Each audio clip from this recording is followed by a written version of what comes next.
Angrehim zënin kundër dhunës për ndjekjeve dhe represionit të pandërprer mbi 100 vjeçar të shtetit sërb mbi shqiptarët. Heqja e lapitarit të dëshmorëve të kombit nga qendra e qytetit shqiptar të Preshevës është vetëm njëra nga shkeljet e një pasnishme të drejtave të njeriut dhe të drejtave kolektive të shqiptarëve që jetojnë në trojet e tyre autoktone në Preshevë, Medvegjë dhe Bujanoq. Shqiptarët e Kosovës lindore përveç diskriminimit të vazhdueshëm që u janë nështruar pas përfundimit të luftës në mes UÇPMB-s dhe forca ushtarake policore serbe, këtë ditë u janë nështruar një presionit pa parë duke marrë pretekst lapidar në ngritur në Preshevë, në nderimin dhe përkujtimin të dëshmorëve të UÇPMB-s të rënë në luftë për liri,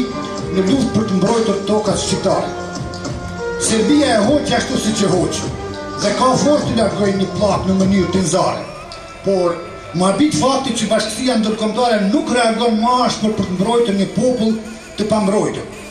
sepse ata kanë qenë garantues paqes dhe stabilitetit ku ne i kemi vënë armat. Kjo nuk mund të cilësohet ndryshe pos si tradhti në kuvend popullit të Luginës.